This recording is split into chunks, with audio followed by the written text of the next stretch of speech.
Je pense qu'on va vers une crise où il va y avoir beaucoup d'inégalités avec cette guerre-là, avec la pression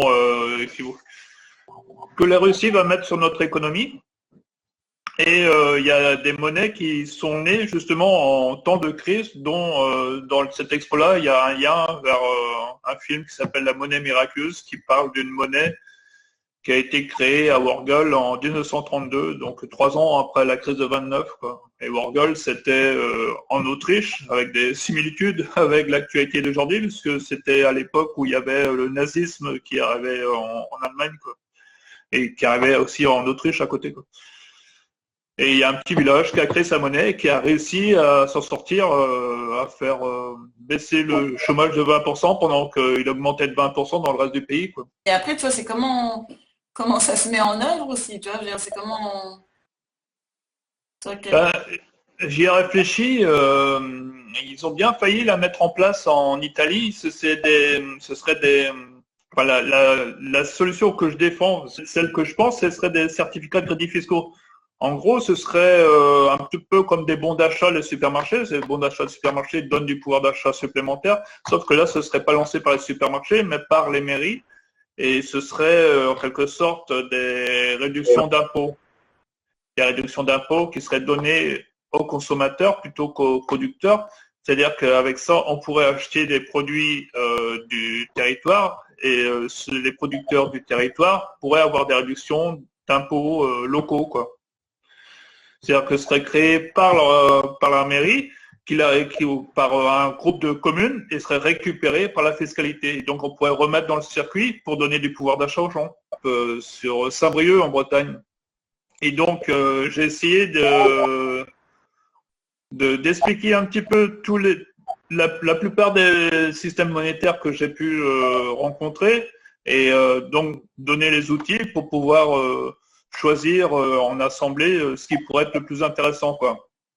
Alors, comment ça a commencé? Moi, j'ai commencé au début des Gilets jaunes, mais par rapport à mon métier, je n'étais pas disponible pour aller dans les manifestations parce que je travaillais le dimanche et les week-ends, quoi.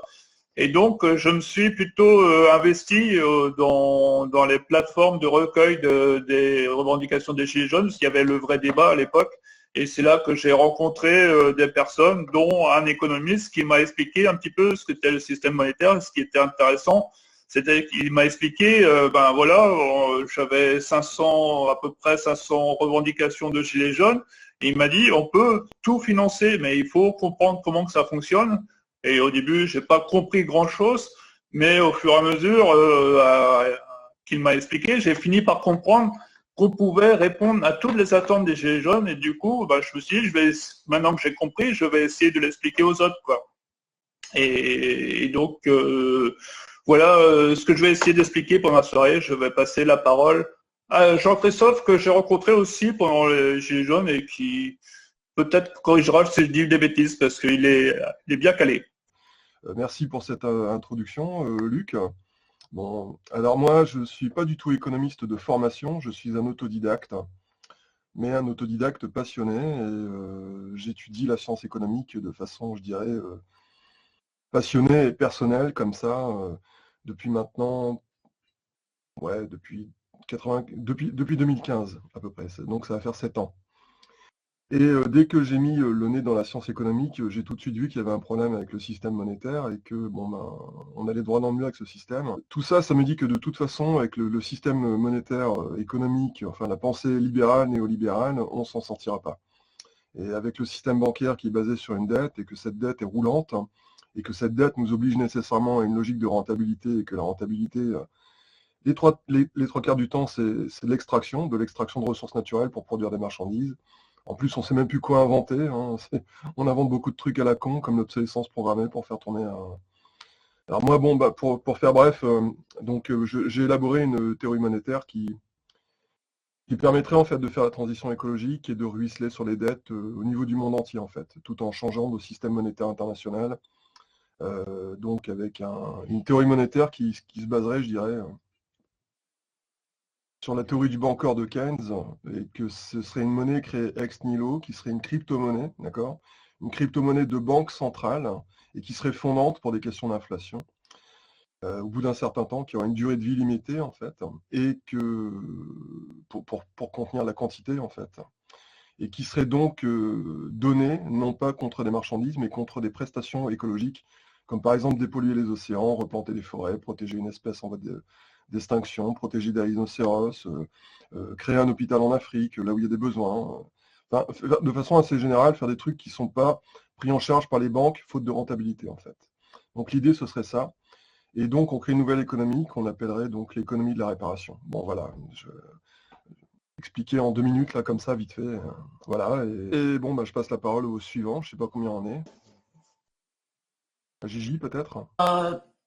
Moi, c'est vraiment un sujet sur lequel je connais pas grand-chose, mais bon, c'est justement donc une de mes attentes, c'est d'en sortir avec un meilleur niveau de compétence sur un secteur et plus globalement de trouver des leviers d'action pour sortir du labyrinthe, quoi. Alors, qui est-ce que j'ai pas encore entendu? J'ai pas encore entendu Patrice, Patrick, Tipeee des possibles. Et bonsoir Hurlo.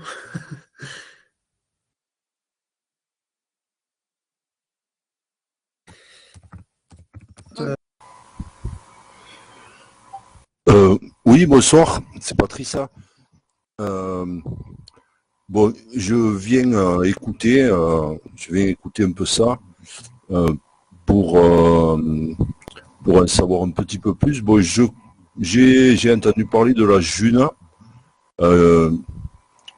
J'ai compris qu'il y avait une différence entre la June et la monnaie qui est indexée sur les autres monnaies, quoi, que ce soit l'euro. Donc, je viens pour essayer de comprendre quel est le fonctionnement que vous proposez, quoi.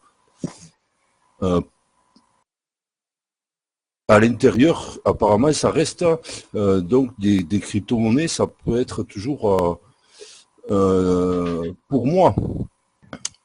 Est-ce que ça reste toujours indexé sur les autres monnaies qui sont en cours? Quel est le mode de fonctionnement? Où est la différence par rapport à ce qui existe? Et qu'est-ce que vous pensez de la June? Si vous voulez, je réponds. Moi, je serais pas un défenseur de la June, donc je ne sais pas si le débat sera équilibré. S'il y a quelqu'un qui veut la défendre en face, pourquoi pas. Mais moi, la June, j'ai envie de dire, c'est même pas une monnaie parce que quand on voit comment elle fonctionne, si sa valeur est définie au moment de l'échange, je vois pas trop l'intérêt de l'utiliser. Il suffit de faire l'échange et puis la June n'est là que pour officialiser cet échange, quoi. Je sais pas ce qu'on peut y gagner.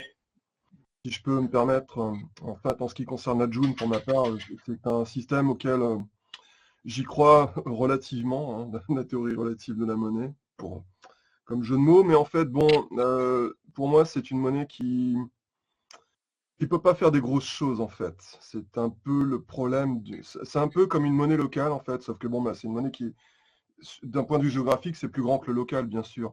Sauf que le gros problème, c'est une histoire de confiance, de croyance et de solidité, en fait, intellectuellement.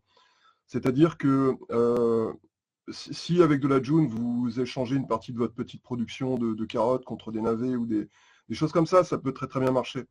Mais maintenant, si on a besoin d'un système monétaire vachement solide, vachement gros, qui nous permette de faire des bateaux de dépollution des océans, franchement, je pense pas que ce soit assez costaud. Enfin, à moins que je me trompe, je suis peut-être pas assez loin dans le raisonnement, mais je pense pas que ce soit quelque chose d'assez solide intellectuellement. Et vous savez, pour moi, la monnaie, bon, c'est peut-être un raisonnement un peu vieux jeu, mais pour moi, la monnaie doit être adossée à un effort. C'est intellectuellement, pour moi, c'est ce que j'appelle la mémoire de l'effort, la monnaie, en fait. C'est-à-dire que, en fait, comme Keynes disait, la monnaie, c'est comme un troc temporel et géographique, en fait. C'est-à-dire que grâce à la monnaie, vous pouvez, par exemple, bon, ben, imaginons que vous ayez fait hier des navets à Lille, d'accord, et dans 6 mois, vous allez à Marseille pour acheter des tomates. Avec quelque chose qui s'appelle la monnaie, vous pouvez le faire. Donc en fait, la monnaie permet donc un troc à la fois temporel et géographique. même en quittant un espace où personne ne vous connaît. Hier, vous étiez à Lille, tout le monde vous connaît. Demain, vous allez à Marseille, personne ne vous connaît. Et grâce à la monnaie, vous pouvez utiliser, c'est-à-dire une certification de ce que vous avez produit comme effort à Lille, qui sera reconnu aussi bien à Marseille. Donc, quelque part, la monnaie a cette puissance-là, en fait. Donc, la June, bon, il y a, on peut pas, je dirais, comment certifier une valeur, puisqu'en fait cette monnaie, elle est adossée sur aucun effort finalement. Vous la produisez chez vous et bon ben, ça vous permet d'acheter des trucs. Bon ben, quelle est la solidité intellectuelle de ce truc-là? C'est vraiment une question que je me pose. Enfin bon voilà, c'est un peu la critique que je formule par rapport à la June. Voilà, Ben, je sais pas, est-ce que je peux parler? Vas-y Marc, bienvenue Marc. Oui, bonjour. Bon, il ne faut pas oublier qu'avant tout, une monnaie, c'est un instrument politique. C'est-à-dire qu'une monnaie, une réelle monnaie, c'est une monnaie qui est gagée par le souverain qui règne sur un territoire. Hein. Donc, en dehors de ça, voilà, n'importe qui peut émettre des monnaies privées. C'est comme les monnaies, les monnaies blockchain, hein, enfin les monnaies Bitcoin et compagnie, sont des monnaies privées, qui sont d'ailleurs lancés par des libertariens hein, en Californie et qui ne croient pas en l'État. Donc voilà, il faut raison garder. La monnaie, c'est avant tout le fait d'un souverain, bref, d'un État sur un territoire. Sinon, ça ne veut pas dire grand-chose en fait. Hein. Une monnaie, c'est ce qui nous permet de payer des impôts et ce qui nous permet de toucher des subsides de cet État, si c'est un État évidemment qui permet de répartir la richesse d'une façon ou d'une autre. Donc la monnaie, c'est avant tout le fait du prince, hein, donc sur un territoire. Et en dehors de ça, ben, en fait, alors, aujourd'hui, on a une loi qui date de 2014, hein, qui est donc cette loi qui permet d'immobiliser de la monnaie euro et de doubler en fait la masse monétaire, puisque les monnaies locales, en fait, c'est juste finalement, on immobilise de la monnaie euro, de la monnaie souveraine, et en échange de ça, on émet de la monnaie à 1 pour 1, donc de la monnaie locale, ce qui permet que cette monnaie reste donc sur un certain cercle, et dans un sens, ça a un certain intérêt, même si finalement, bon, ça reste anecdotique.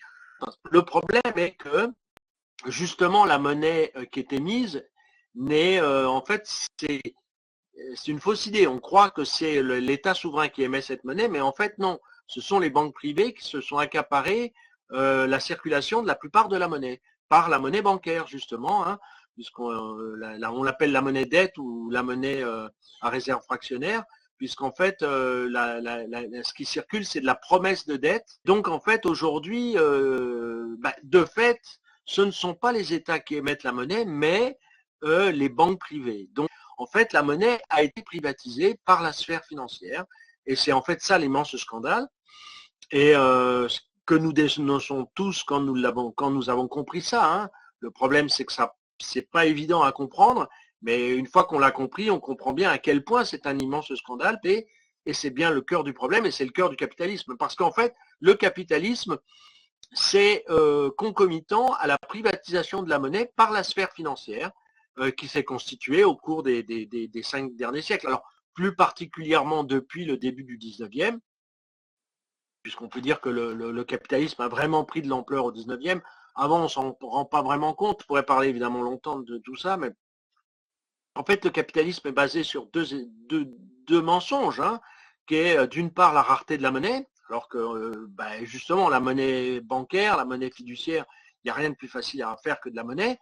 Mais évidemment, on sait aussi que la monnaie, on ne peut pas en faire autant qu'on veut parce que sinon on a une hyperinflation. Mais le problème, c'est ça, c'est que c'est la sphère privée qui contrôle l'émission monétaire, ça c'est le premier problème. Et l'autre problème du capitalisme, c'est que pour que le capitalisme fonctionne, il faut que les marchandises restent rares. Parce que si les marchandises ne sont pas rares, ça ne fonctionne plus le capitalisme. Donc on fait croire qu'il y a des lois du marché, tout ça c'est inventé finalement par ces gens qui ont mis ce système en place, donc les banquiers, les économistes, nous font croire qu'il y a des lois de l'économie, il n'y a rien de plus faux que ça, puisqu'en fait, d'abord, il n'y a pas de loi du marché, il n'y a pas de marchandises rares, puisqu'en fait, aujourd'hui, on le voit bien, ce qui sort des usines peut être produit de façon quasiment infinie, donc il n'y a pas de rareté de la marchandise, mais on est obligé de créer de la rareté de la marchandise pour que le système puisse continuer. bref, aujourd'hui, on vit dans une immense escroquerie et il faut mettre à bas cette escroquerie. Et laissez-moi dire une chose. Après avoir étudié, je pense que tous les gens qui sont ici, aussi bien Luc, aussi bien Bertrand Séné, que Marc Jutier, que moi-même, si vous avez compris qu'il y a un problème avec le système monétaire, vous avez compris que c'est là qu'il faut dépenser votre énergie. C'est-à-dire que la prochaine fois qu'il y a un mouvement gilet jaune, ce n'est pas les ronds-points qu'il faut tenir, c'est les banques. Et j'aimerais rebondir sur ce que disait Marc. En fait, oui, tu as tout à fait raison, Marc. C'est-à-dire que la monnaie est devenue une chose privée. Aujourd'hui, on aurait besoin de flécher de la monnaie vers la transition écologique, en fait. Le gros problème, c'est qu'on ne le fait pas, parce que comme tu l'as dit,